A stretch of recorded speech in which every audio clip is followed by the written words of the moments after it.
Durante o mês de outubro, nós estabelecemos, enquanto Ministério Pastoral da IBAD, a série Menos e Mais. Olhando para a vida das crianças e buscando aprender com elas, olhando para a vida dos idosos e buscando aprender com a experiência de cada um deles. Esse é o primeiro sermão da série e desejamos que você seja ricamente abençoado por Deus, como em todas as demais séries dos meses que chegamos até aqui. Hoje eu gostaria de focar e pensarmos juntos sobre mais simplicidade, menos ansiedade. Essa projeção de uma simplicidade que nos... pode dar um clique, por favor, Lucas? Essa ideia de mais simplicidade, tirando o foco da ansiedade, é a expectativa de Deus. Deus não espera e não deseja que a gente viva ansioso pelo que vai ocorrer amanhã. E isso é importante para cada um de nós. A ansiedade é o grande desafio da fé. Se fé, biblicamente, é sinônimo de confiança, nós então, quando nos tornamos ansiosos pelo que quer que seja, nós estamos contrariando a fé. A fé é a expectativa de que algo que não vemos vai acontecer. Algo que não podemos tocar, ela vai se concretizar. Essa é a declaração de Hebreus capítulo 11. E se nós queremos atingir o coração de Deus, então essa é uma noite para a gente rever o conceito de uma vida simples, de dependência, mas que nos libertemos da ansiedade. Existe uma mulher chamada Hattie Green. Ela é reconhecida historicamente como uma bruxa de Wall Street. Não sei por que deram esse nome para ela, mas esse é um vestido do luto. E diz a história, os vários comentários sobre Hattie Green. Ela morreu em 1918. Diz que ela era uma mulher muito rica, milionária, mas muito avarenta. Daí, é importante que saibamos que uma vida simples, ela pode se confundir com uma vida também de avareza. E não é isso que a Bíblia está falando, chamando de simplicidade. A Bíblia a condena também a avareza. Hattie Green diz a história que ela, por pensar vários dias no custo que teria para um médico cuidar do seu filho com a perna quebrada, teve que sofrer então a tragédia de ver o filho amputando a perna, pela sua demora no cálculo que fazia, segundo a história que contam dela, o cálculo que ela fazia pelo custo que seria a contratação de um médico para cuidar do seu filho com a perna quebrada. Por que não fez isso? O filho teve que ter a perna amputada. Conta a história que Hattie Green teve um ataque cardíaco dentro de um supermercado, discutindo com um balconista sobre o preço do leite. A simplicidade esperada pelo Senhor não é uma simplicidade de uma vida como a de Hattie Green. Diz que ela tinha uma vida muito simples. Ela não escolheu morar em mansões, mesmo tão milionária. Ela escolheu casas muito simples. Ela não se alimentava em restaurantes luxuosos. Ela preferia os mais simples, mas isso não tinha a ver no coração dela com simplicidade. Tinha a ver com a avareza, com um apego desproporcional ao dinheiro que ela tinha. Ela já morreu, mas morreu idosa. E a sua história até hoje é lembrada e contada em 2016, passados quase 100 anos de sua morte, naquilo que lhe é mais negativo. Não se conta a história de Hattie Green por algo positivo que tenha deixado como legado. O legado que nos deixou é uma vida simples como opção, por causa da avareza que possuía. Simplicidade, segundo o conceito de Deus, não é de maneira alguma um apego exacerbado àquilo que nós possuímos de finanças.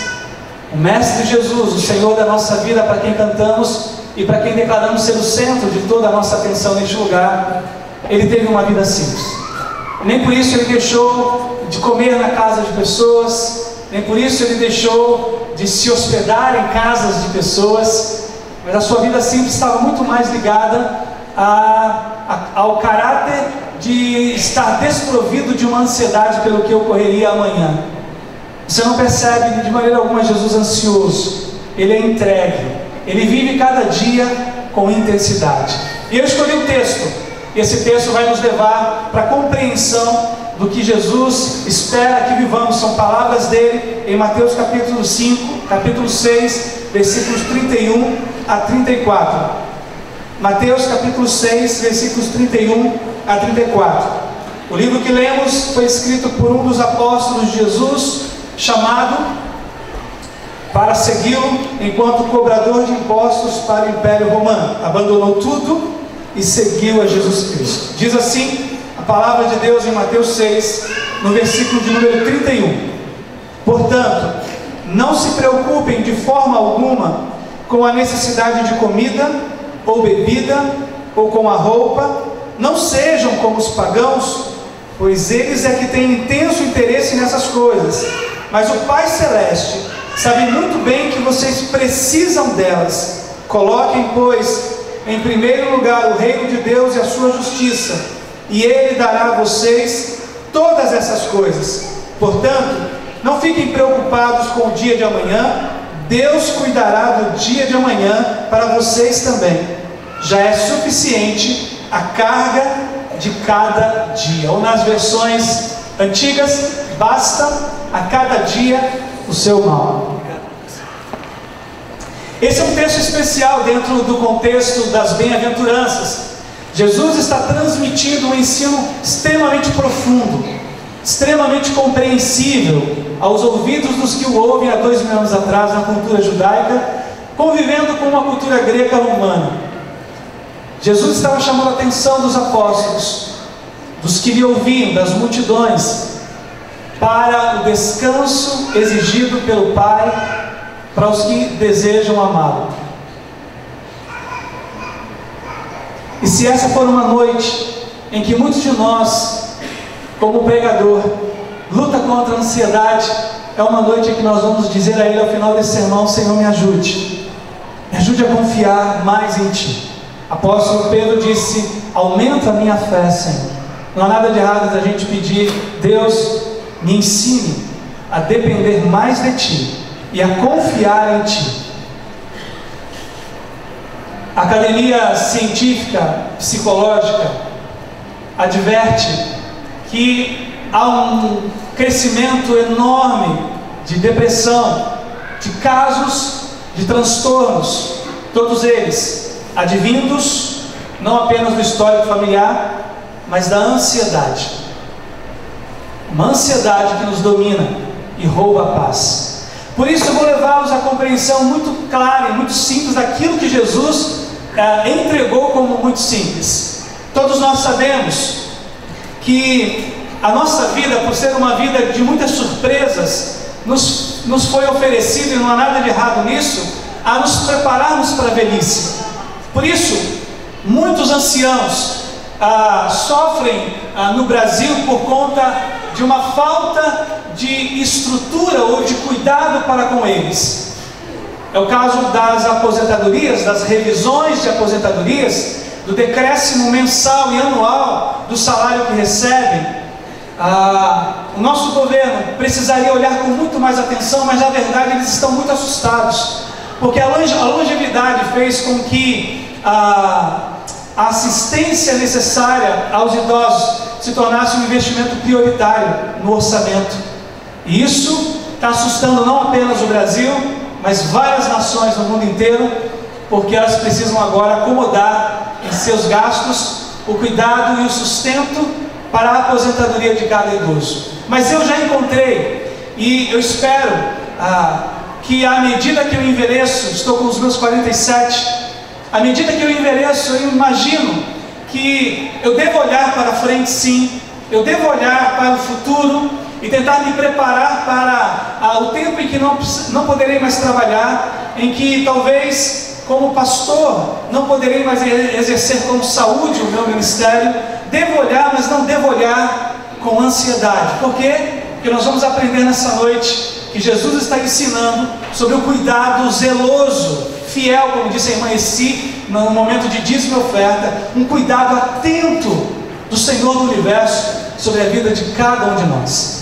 Por isso, eu os convido a imaginarmos a primeira declaração que Jesus faz nesse texto. Ele diz: o Pai sabe muito bem do que vocês precisam. Essa é uma declaração que tem que calar profundamente o coração de cada um de nós nessa noite. O Pai sabe do que vocês precisam. Eu queria que você repetisse isso, mas colocasse na primeira pessoa, dizendo: o Pai sabe do que eu preciso. Ele sabe. Vocês sabem, agora eu estou redundante, vocês sabem que o verbo saber, na língua grega, não é apenas saber de conhecimento. Não é apenas eu sei, mas é eu sei e estou fazendo algo em relação a isso. Saber na Bíblia, conhecer na Bíblia, tem a ver com experiência. Não tem a ver apenas com intelecto. Não é, por exemplo, a gente sabe que as coisas vão mal politicamente. Isso é um saber. Eu sei que o Brasil precisa sair dessa situação, mas esse saber que eu estou agora proferindo, falando, não é um saber como uma ação. Eu não estou trabalhando para que o Brasil saia dessa situação política, porque eu me acho muito incapaz, na medida do possível, enquanto cidadão, como o pastor Samuel orou no início, eu estou cumprindo com os meus deveres, mas eu não tenho potencial para tirar o Brasil da situação, do caos político em que se encontra. Agora, quando Deus sabe, Deus não apenas sabe de saber, estou filosofando, Deus sabe de saber, agindo para resolver. Quer ver que coisa linda para o seu coração? Pega uma caneta e eu vou te levar para um texto agora. Coloca a mão assim onde você está, porque eu quero que você volte depois para esse. Olha comigo o meu texto predileto de Isaías 64. De Isaías 64, versículo 4. Eu amo demais esse versículo do livro do profeta Isaías, capítulo 64. Aí você pega a caneta, se prepare para grifar, porque vale muito a pena dar uma atenção a essa declaração bíblica. Isaías 64, versículo de número 4. Porque desde que o mundo é mundo, ninguém ouviu, nenhum ouvido percebeu, e olho nenhum viu um Deus como o nosso, que trabalha para aqueles que nele confiam ou esperam.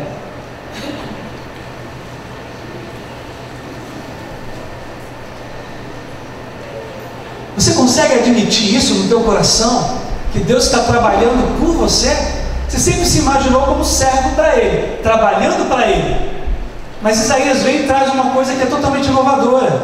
Como assim? Porque Deus sabe do que você precisa, e não é só saber, Ele está trabalhando por você.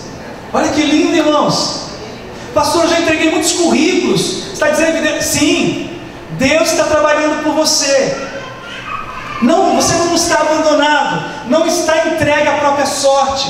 Mentira, que você agora tem que se virar por si mesmo. Não, há um clamor do Senhor Jesus Cristo aos seus ouvintes, de que eles pudessem confiar na verdade de que o Pai sabe e está trabalhando por isso, para suprir, para trazer o sustento. E Ele faz isso de várias maneiras, de várias formas e de várias cores. Ele usa pessoas, Ele usa circunstâncias, Ele usa situações. Talvez o pastor Fernando Félix e a irmã Cristiane, genro e filha da irmã Essi, não sabiam, mas Deus estava trabalhando no coração deles, para separarem das ofertas que receberam durante o tempo aqui, de promoção, uma oferta para a sogra, para a mãe. Isso é coisa de Deus. Quantos aqui nesta noite, como a irmã Essi, já experimentaram essa fidelidade de Deus? Quantos? Ah, mas eu queria levantar minhas mãos e pés. Na minha família, o nosso Deus, Ele tem sido tão, mas tão fiel, tão surpreendente. Queridos idosos, mesmo que o governo não olhe com carinho para o merecimento de cada um de vocês pelos anos de trabalho dedicado, eu queria dizer a vocês, o Pai sabe do que vocês precisam. O Pai Celestial, nosso Pai Eterno, Ele sabe do que você precisa, e não é um saber de saber só, é um saber de trabalhar a teu favor. agora, enquanto você está aqui assentado, depois de ter louvado essas canções tão lindas para Ele, mal sabe você que a segunda, terça, quarta e quinta estão na agenda dele. Ele está trabalhando a teu favor, Ele está providenciando os livramentos como Deus que conhece todas as coisas. Ele está preparando o consolo e conforto para o dia, talvez essa semana, para você ou para mim. O Pai sabe aquilo que nós precisamos. Elegi nesse dia com meu voto. Elegi não, eu votei, não sei se ele foi eleito, se eles foram eleitos, mas eu votei em duas pessoas. Eu não sei se eles vão ser capazes de saber do que eu preciso no mandato deles. Não sei se vão me ligar e dizer: Marcos Davi está precisando de alguma coisa. Vocês acham muita inocência minha, né? É sim, é verdade. Eles não vão ligar, nem o vereador que eu votei e nem o prefeito. Mas eu não tem problema, o Senhor do Universo sabe do que eu preciso. Vocês entendem essa verdade linda? Ele sabe, ele sabe e Ele vai trabalhar com você. Eu gosto muito dessa frase de Davi. Davi disse, querem ler comigo? Fui moço e agora sou velho, mas nunca vi desamparado o justo.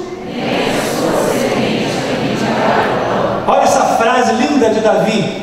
Davi, vocês sabem que é aquele que compôs o Salmo 23. De uma total dependência, esse salmo declara do Senhor. O Senhor é meu pastor e de nada terei falta, porque o Senhor me faz andar em verdes pastos, guia-me às águas tranquilas, traz paz à minha alma. O Senhor é aquele que me protege no vale da sombra da morte, é aquele que me faz assentar numa mesa com os meus inimigos, que unge a minha cabeça com óleo, que é o óleo da alegria.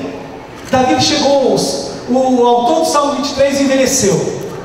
Ele se tornou velho em Jerusalém, idoso. Não tinha lá o Dia Internacional do Idoso, mas ele vai declarar: eu fui moço e dependi, eu fui moço e declarei: o Senhor é meu pastor. Hoje sou velho. Ele vai fazer uma nova declaração: eu nunca vi o desamparado, o justo, nunca vi. O Senhor cuida, o Senhor sabe.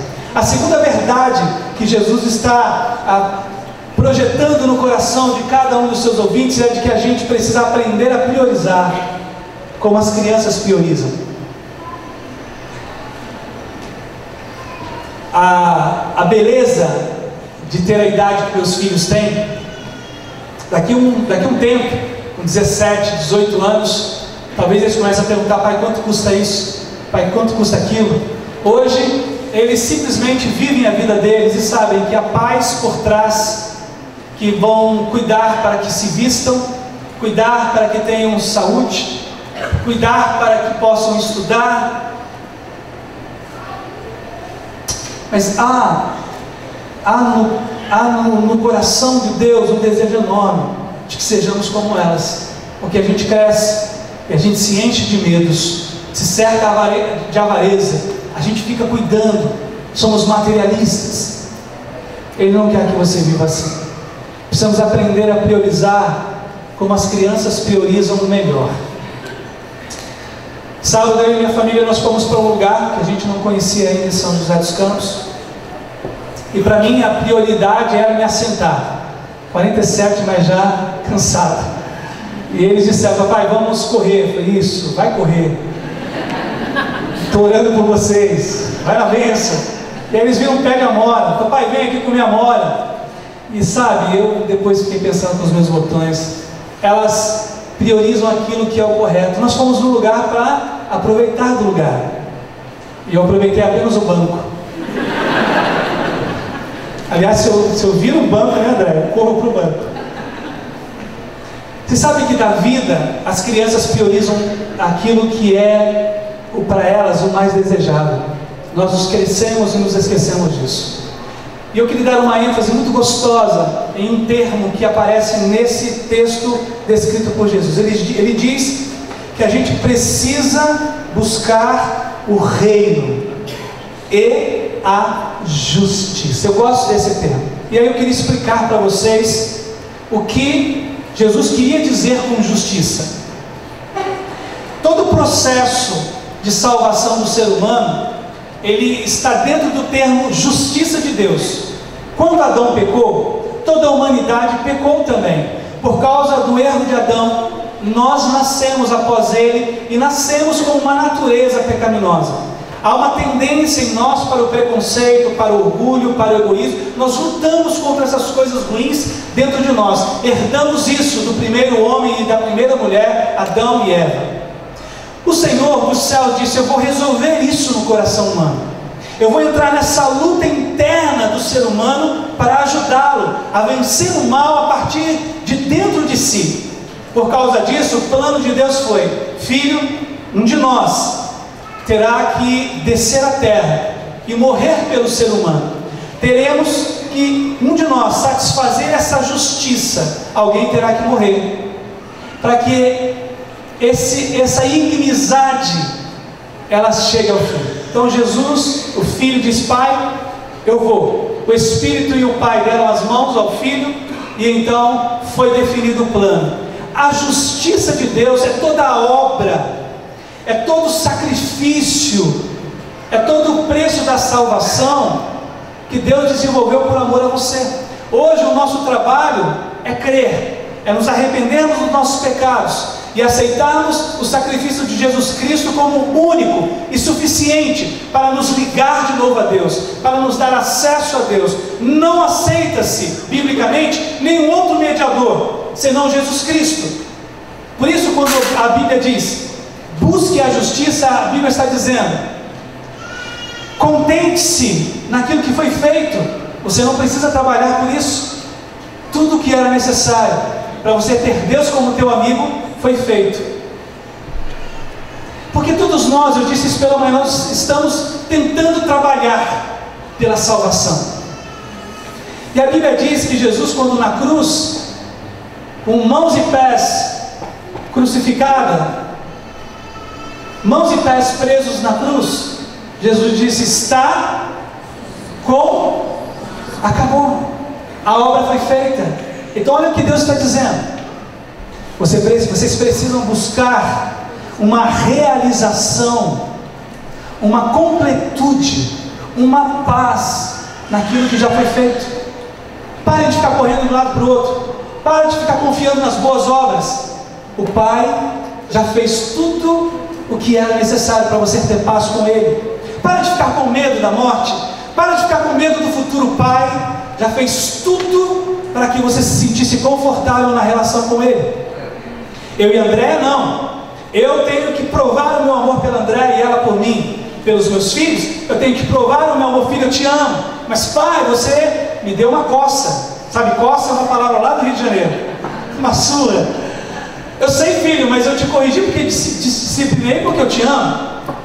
Ah, pai, eu não entendo o teu amor assim. Eu sei, filho, você vai entender. Não faz de novo, não. Mas o pai já fez tudo. Eu só preciso crer e eu preciso descansar. É mais ou menos assim. Filipenses, ele conta uma história para ilustrar essa declaração. Ele diz assim: digamos que Deus chegue a você e diga: vamos viajar. Você diz: eu preciso de muito de férias, Senhor. Então vamos lá. Senhor, para onde vamos? Já preparei tudo.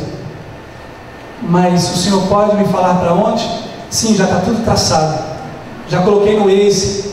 Não vamos nos perder. Eu só quero que você curta. Mas o Senhor pode adiantar? Não. Eu vou dirigir? Não, você não vai precisar dirigir. Já preparei tudo. Onde vamos nos hospedar? Confia. Então eu vou fazer as malas. Já fiz. Mas o Senhor colocou de tudo que você precisa. E Filipenses diz que essa é a tensão da vida com Deus. A gente não acredita que realmente Ele fez tudo o que precisava. Por isso a Bíblia está dizendo: você precisa buscar o reino e a justiça para a tua vida. Você é justificado pelo Senhor. A paz na relação com Deus por causa do que Jesus fez por você. E tudo o que Ele fez está feito. Você não precisa completar nada. Descansa. Descansa. Vive simplesmente como carona para uma viagem que Ele elaborou do início ao fim. Ele pensou em tudo. Tudo que Ele espera que você faça, é que curta a viagem, é que você descanse nos braços eternos dele. E eu preciso dizer para vocês que estudar isso e rever esses conceitos arrancou de mim uma declaração de que, Pai, eu não tenho vivido isso, mas eu quero viver. Eu quero aprender a descansar em teus braços como meus filhos descansam, sem se importar como será o outro dia. Aprenda a priorizar a justiça e a forma como ele reina. Nós temos que dar palpites para os nossos governantes. Temos que erguer a nossa voz para dizer que alguma coisa, algum decreto está ferindo a Constituição ou está nos atingindo. Mas para o Rei dos Reis, não. O reino dele é o reino justo, é o reino eterno e é um reino totalmente confiável. Por último, ok, e eu tenho um texto de outro idoso, o nome dele é Moisés. Ele escreve no Salmo 90, versículo 2. Querem ler comigo? Ensina-nos de tal maneira. Alguns dizem, e eu concordo, que Moisés tinha por volta de 110 anos quando ele escreveu esse texto. Ele tem 110, mas o coração dele é de 40, de 20, porque ele está dizendo: Senhor, eu estou pronto para aprender contigo. 110.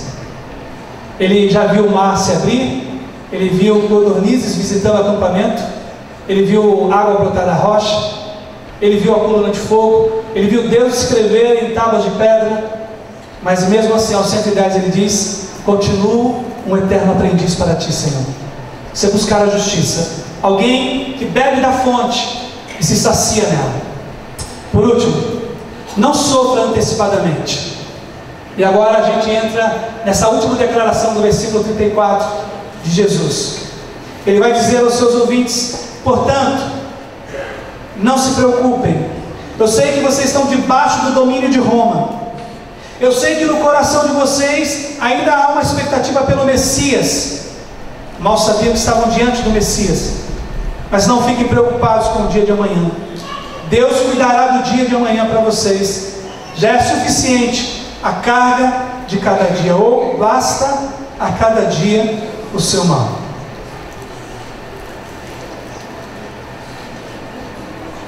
Como sofremos antecipadamente, irmãos?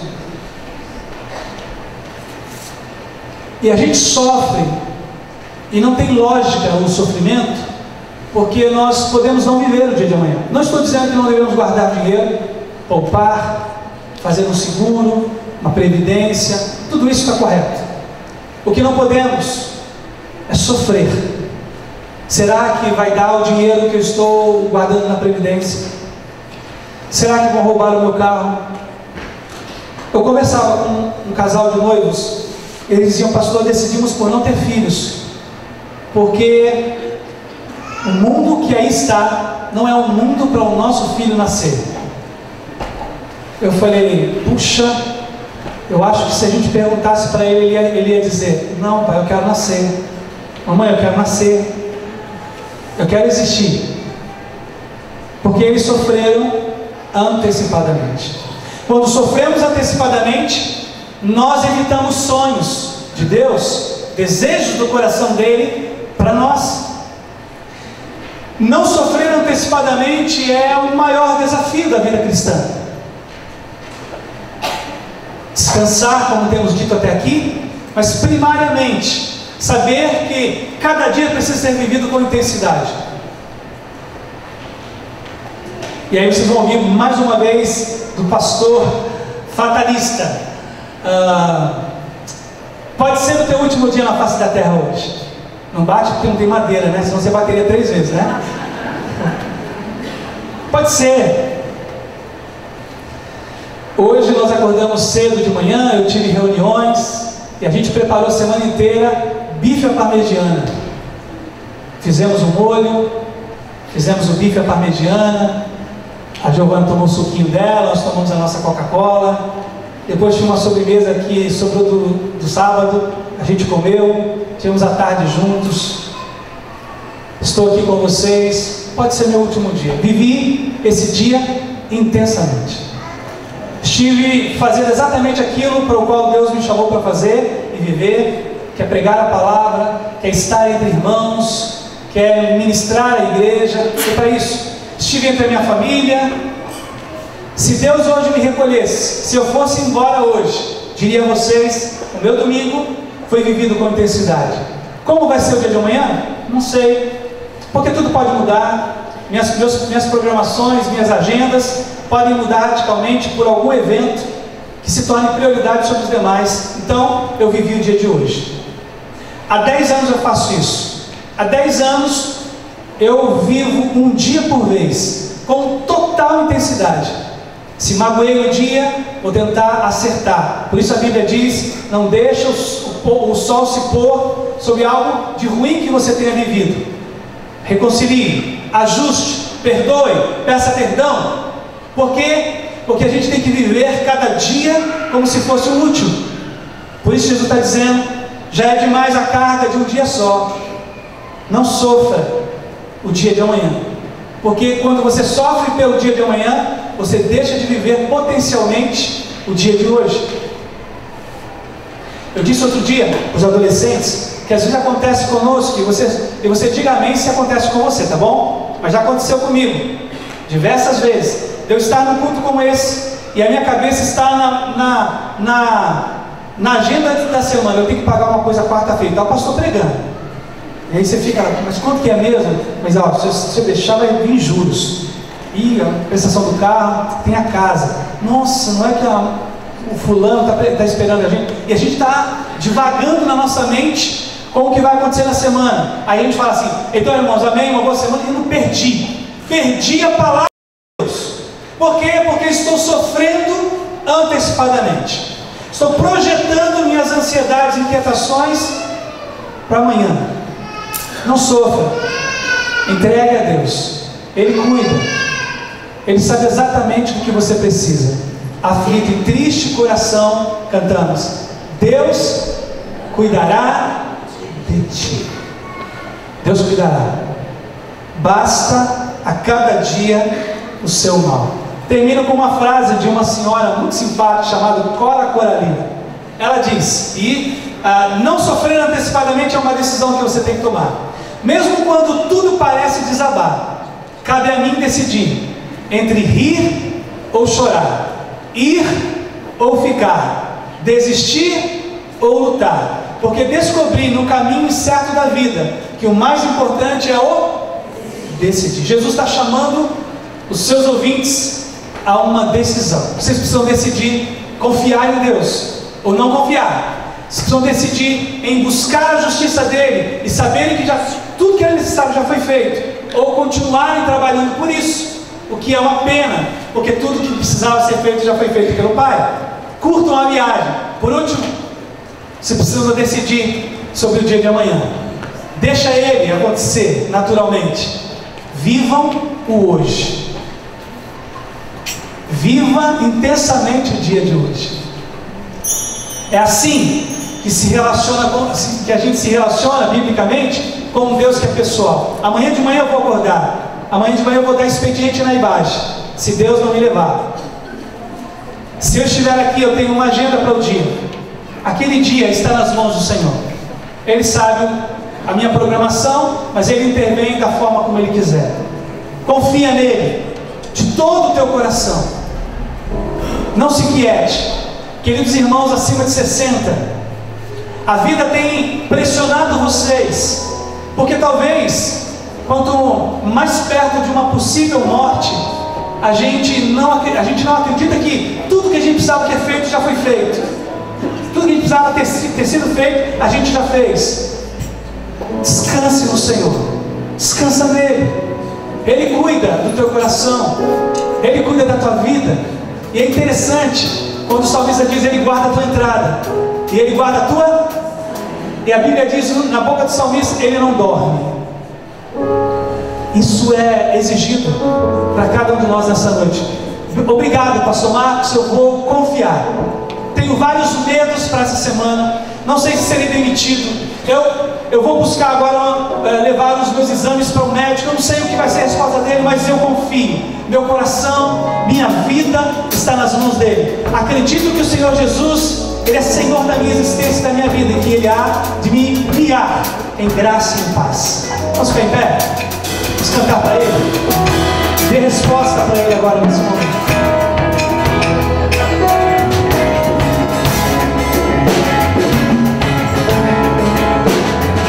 Receba a nossa adoração, Senhor.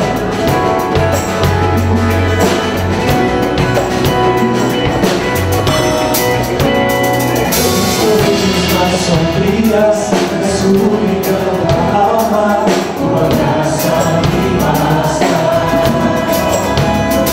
Nas madrugadas frias, na solidão da estrada, tua graça me basta. No vento incessante, toda hora, cada instante, tua graça me basta.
E é bom demais quando a gente encerra um dia, primeiro dia da semana, assim, ó, mãos dadas.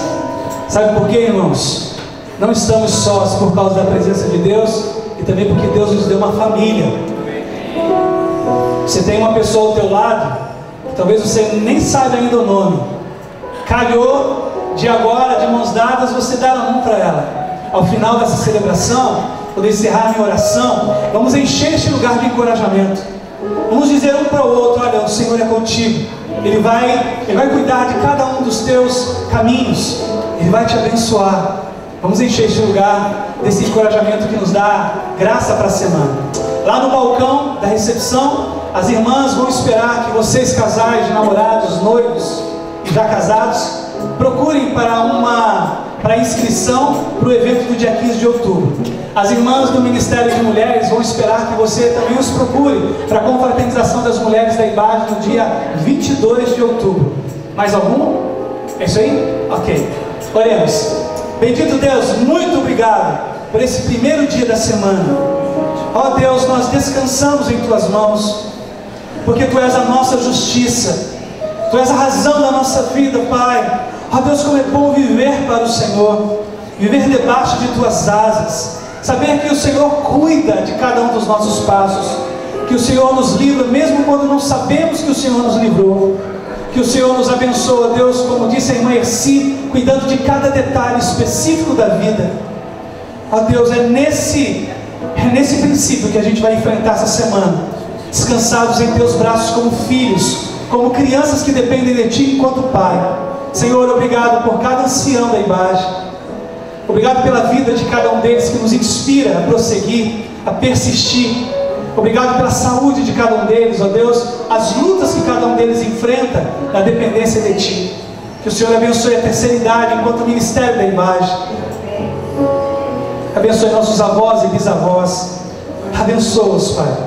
Pai, que o Teu amor, já provado na cruz do Calvário em Cristo Jesus, que a graça suficiente, preciosa e poderosa de Jesus, bendito Senhor e Salvador nosso, que o consolo, o conforto, o poder, os frutos, os dons do Espírito Santo de Deus sejam sobre nós de mãos dadas, sobre todo o Teu povo esperado pela face da terra. Oramos para que haja paz em Jerusalém, em nome de Jesus, que todos digam amém. Amém. Aquele abraço que só você pode dar. Cantina, você pode ter o nosso tempo de confraternização em nossa cantina também.